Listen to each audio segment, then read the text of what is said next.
Bien-aimés frères et sœurs, vous connaîtrez la vérité et la vérité vous affranchira. Ça, c'est pas moi qui le dis, c'est la Bible qui le dit. Mais moi, je vous dis mieux. Vous connaîtrez la vérité historique, notamment celle de vos ancêtres kémites, et vous aurez une vision globale de ce que c'est que la vraie souveraineté politique. J'ajoute, vous reviendrez à la spiritualité africaine ancestrale et vous comprendrez les enjeux de l'indépendance économique. Et pour terminer, vous accepterez votre identité culturelle kémite et vous obtiendrez deux choses. La première, c'est la paix. La seconde, c'est le développement, à une condition.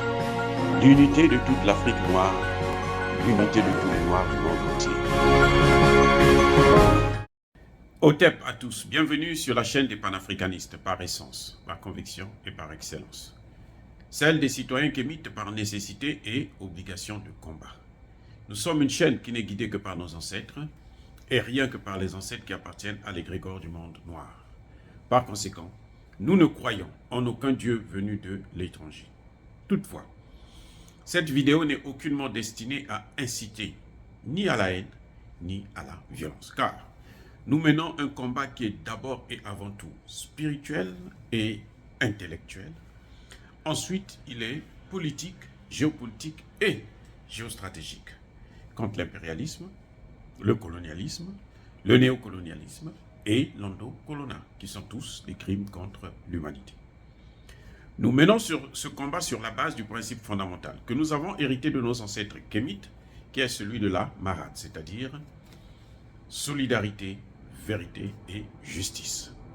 Vous êtes donc en droit de connaître la vérité et nous avons l'obligation de vous dire la vérité, rien que la vérité, afin que justice soit rendue au continent africain. Et ça, c'est notre modeste contribution dans cette noble lutte en faveur de la souveraineté, la dignité, la solidarité et l'unité africaine. Ça, c'est ce que nous appelons le panafricanisme. Bien-aimés frères et sœurs, nous avons, en tout cas, écouté l'interview de Mohamed Bazoum sur RFI et France 24. Vous savez, RFI et France 24, ce sont des chaînes de l'Afrique. On vous a toujours dit ça, c'est pour l'Afrique. Est-ce que vous avez déjà vu RFI France 24 interviewer le chef d'État américain ou le chancelier allemand ou bien le président chinois, le président indien, le premier ministre indien plutôt? Oui, c'est-à-dire que c'est des chaînes qui sont faites pour les Africains, pour endormir les Africains, pour manipuler les Africains. Ça, c'est un élément qu'il faut vraiment que nous puissions connaître. Parce que, malheureusement, ce sont les Africains qui font l'audimat de RFI. C'est-à-dire qu'eux, ils sont toujours là. C'est RFI qui interviewe leur président, les présidents africains. Quand ils ne passent pas sur RFI, ils s'affolent. Donc, ils courent pour qu'ils puissent être vus sur RFI. Alors que RFI, justement, c'est le manipulateur, le grand manipulateur des États africains, des populations africaines. Quand ils n'aiment pas un président, ils font tout pour le descendre à travers leurs médias. Donc, c'est à nous, les Africains, d'éviter, et on enrichit RFI, on enrichit France 24. Vous savez, le Gabon, il fut un temps où le Gabon avait donné 1 milliard de francs CFA pour que RFI puisse organiser une réunion au Gabon. C'est tout. Donc, voilà à quel point on est stupide. Mais bon, on est obligé de les écouter puisque ce sont eux qui ont accès à nos dirigeants. Et on dit ce que nous, on va donc faire des analyses sur ce que leurs mensonges. On va démanteler ces mensonges. Monsieur Bazoum, sur RFI, on lui fait dire, hein, bien entendu, que d'abord, il faut dire en général que tout ce que Bazoum dit, c'est exactement le même narratif que vous avez entendu de la bouche de Sissoko, le Guinéen. C'est le même narratif que celui du secrétaire général de l'ONU. Et donc, les bêtises du secrétaire général de l'ONU, il les a contaminées à nos chefs d'État, qui n'ont pas encore compris que lorsque des armées quittent leur pays pour aller dans un autre pays, sans ordre de mission, sans visa, sans autorisation du territoire d'accueil, sans informer le territoire d'accueil, c'est ça qu'on appelle des terroristes. Surtout que le pays est en guerre. Ça, ce sont des terroristes qui viennent pour combattre. Parce qu'ils n'avaient pas d'ordre de mission, ils n'avaient aucune. Et en plus, ils envoyaient avec des faux passeports, puisqu'ils ont menti sur leur identité réelle. Ils n'étaient pas des militaires, mais qu'ils étaient des étudiants, des commerçants, de ceci et de cela. Et vous avez donc malheureusement le secrétaire général de l'ONU qui, d'ailleurs, via la mission des Nations Unies au Mali, la MINUSMA, avait reconnu qu'il n'avait rien à voir avec ces soldats. Donc, c'était tout à fait logique qu'ils puissent être appelés des mercenaires. Et on a vu aussi que l'Allemagne avait reconnu que eux aussi, ils n'avaient jamais fait appel aux soldats ivoiriens pour venir assurer leur protection en tant que National Support Service.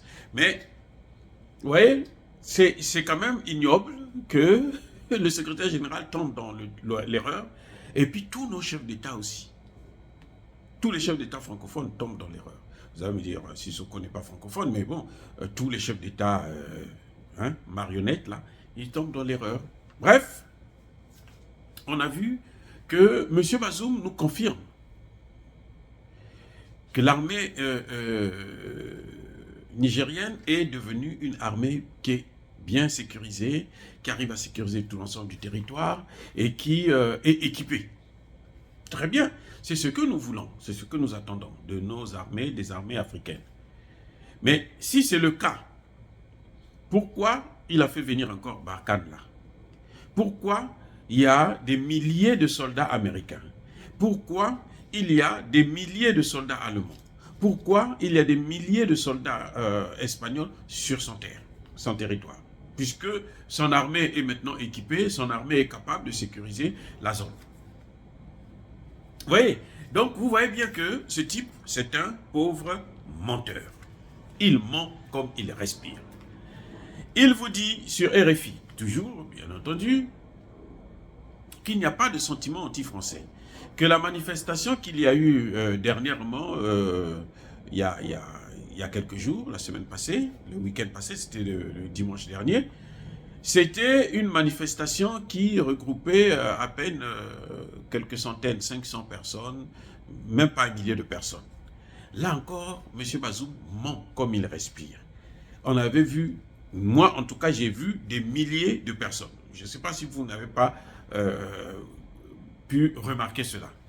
C'est un menteur malordre. C'est-à-dire que ces gens, je ne sais pas comment des chefs d'État arrivent à venir sur une chaîne de radio et de télévision comme ça, pour venir mentir sur ce que tout le monde est en train de voir. C'est-à-dire que tout le monde voit que là c'est le bleu, eux ils viennent dire non c'est le rouge. Et ils le disent sans... Vous sentez que, en tout cas on a l'impression que ce n'est pas des gens qui sont lucides. Ils ne sont pas dans un état normal. Ils doivent être sous l'effet soit de la drogue ou de quelque chose de ce genre. Monsieur Bazoum nous dit aussi que lui, pour la paix, pour amener la paix dans la région, c'est parce que lui, il négocie avec les terroristes. Ce que Bazoum oublie, c'est que c'est ce que les Français ont refusé au Mali. Ils n'aiment pas ça. Ils disent que non, ils n'ont pas le droit de négocier avec des terroristes. Vous voyez? Monsieur Bazoum vous dit qu'il y a un problème au Mali entre les Peuls et les Touaregs. Il oublie que chez lui, là, au Niger, il y a des Peuls. Dans toute la sous-région, là. Puisque vous allez jusqu'au Cameroun, il y a des Peuls. Il y a même un Peul qui a été président du Cameroun. Je crois que c'était le premier président camerounais des années de l'indépendance, qui a été Peul. Mais ils vous disent quand même que non, lui il vous dit que non, les Peuls, il y a un problème entre les Peuls et les Touaregs. Ce narratif-là, c'est ce que nous avons entendu de la bouche d'Emmanuel Macron, lorsque Emmanuel Macron est allé en Guinée-Bissau. Voilà, c'est-à-dire que vous avez affaire à des gens qui, comme s'ils n'ont pas de tête, c'est des sardines.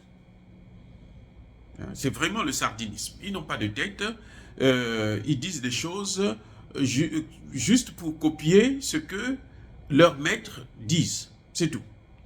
On copie le secrétaire général de l'ONU qui lui-même ne vaut rien parce qu'il ne connaît pas les termes, il n'arrive pas à les définir et il lance des mots comme ça juste sans comprendre les tenants et les aboutissants.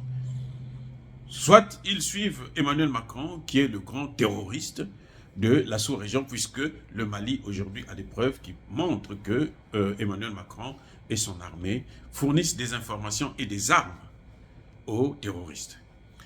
Bon, maintenant, ce que j'ai trouvé aussi un peu stupide, c'est que le président Bazoum vous dit que chez lui, il contrôle le territoire. Ok? Que les terroristes vont agir par contre au Mali. Et il dit les endroits là où ils vont agir. Ils vont agir à Gao, ils vont agir dans la région de Ménaka. Par quelle opération du Saint-Esprit, M. Bazoum sait que c'est à Gao qu'ils vont s'installer, c'est à Ménaka qu'ils vont installer leur base? Par quelle opération du Saint-Esprit? Est-ce que ça c'est scientifique?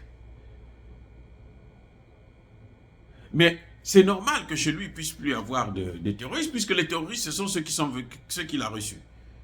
Et maintenant qu'ils sont en train de vouloir s'installer au Burkina Faso et dans les autres pays, il faut qu'ils se calment là où ils sont au moins. Et puis, il a oublié de vous dire qu'ils ont tué plusieurs Nigériens.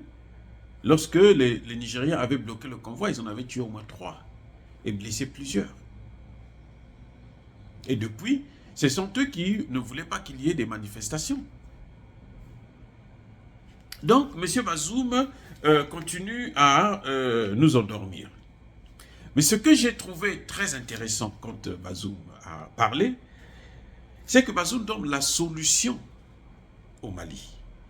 Il apporte une solution. Sans le vouloir, sans le savoir, M. Bazoum apporte la solution pour le Mali.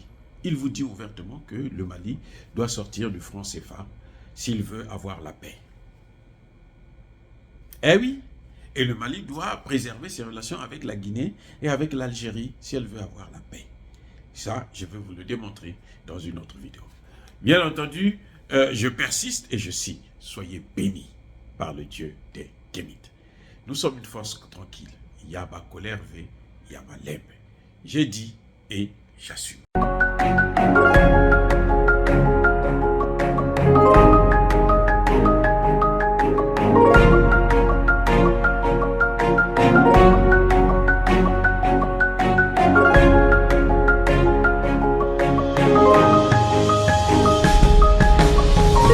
Eux, ils marchent par la foi et non par la vue.